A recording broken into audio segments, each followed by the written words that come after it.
आज या ठिकाणी अहिल्यानगर दक्षिण लोकसभा मतदारसंघाचे लाडके खासदार निलेशजी लंके साहेब तसेच कर्जत जामखेड मतदारसंघाचे लोकप्रिय आमदार श्री रोहितदादा पवार यांची आज महाविजयी सभा या ठिकाणी आहे।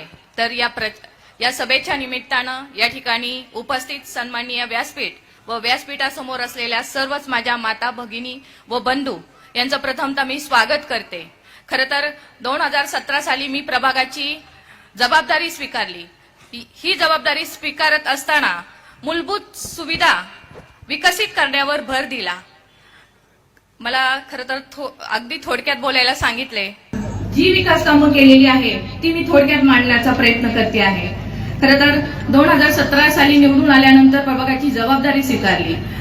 जबाबदारी स्वीकारत असताना रस्त्यांची जी दुरवस्था झाली होती त्याचे दुरुस्तीकरण, डांबरीकरण, काँक्रिटीकरण प्रथमतः करण्यात आलं। पाण्याच्या ज्या समस्या उद्भवत होत्या तर पाण्याच्या समस्या उद्भवत होत असताना आपण या प्रभागामध्ये प्रशस्त अशा 20 दशलक्ष लिटरच्या 2 पाण्याच्या टाक्या बांधण्यात आल्या।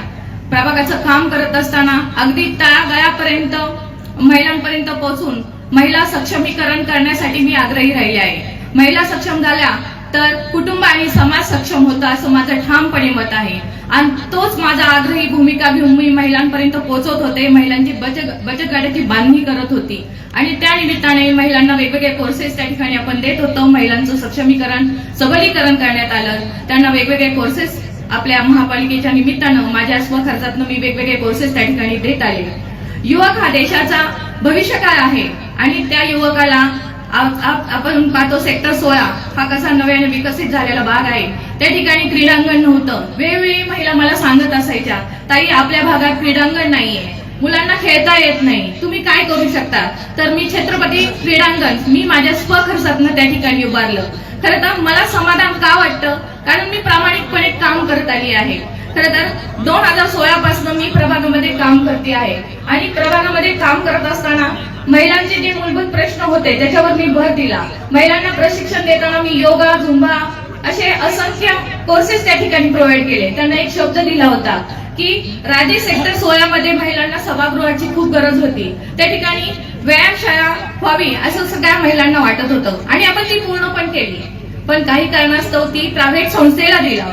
आज पण त्या महिला खंत व्यक्त करतात, ताई तुम्ही प्रामाणिकपणे काम केलं पण ती व्यायामशाळा आम्हाला ती म्हणजे देतच नाहीये। आज भाडे तत्वावरती गेलेली आहे।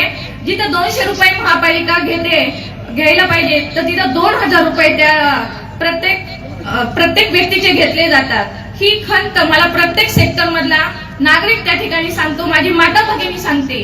कारण आपण प्रभागात काम करत असताना अगदी प्रामाणिकपणे कामं केलेली आहे।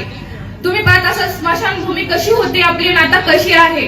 पाण्याची पाईपलाईन्स आपण प्रत्येक ठिकाणी टाकलेले आहे। जर तुम्ही आम्हाला योग्य ठिकाणी जर तुम्ही मला प्रभागात आशीर्वाद देऊन पाठवलं तर मी सभागृहामध्ये असो। ठीक आहे, आता 5 मिनिटात आपले खासदार साहेब आणि आमदार साहेब येत आहेत, त्यामुळं मला वाटतं येत्या 15 तारखेला जे मतदान होणार आहे, तुम्ही तर माझे काम पाहता, आज माझ्या कामाची पावती तुम्ही सर्वजण आहात। त्यामुळं जे प्रभागामध्ये प्रामाणिकपणे काम केले आणि ज्या ज्या ठिकाणी मला अन्यायाला सामोरे जावं लागलं त्या त्या ठिकाणी तुम्ही सर्वजण माझ्या पाठीशी होतात। त्यामुळे आज ही समोर जनता आहे, मला वाटतं येत्या 15 तारखेला तुम्ही दाखवून द्यायला हवंय की आपण काय आहोत। एवढंच बोलते ओ थांबते।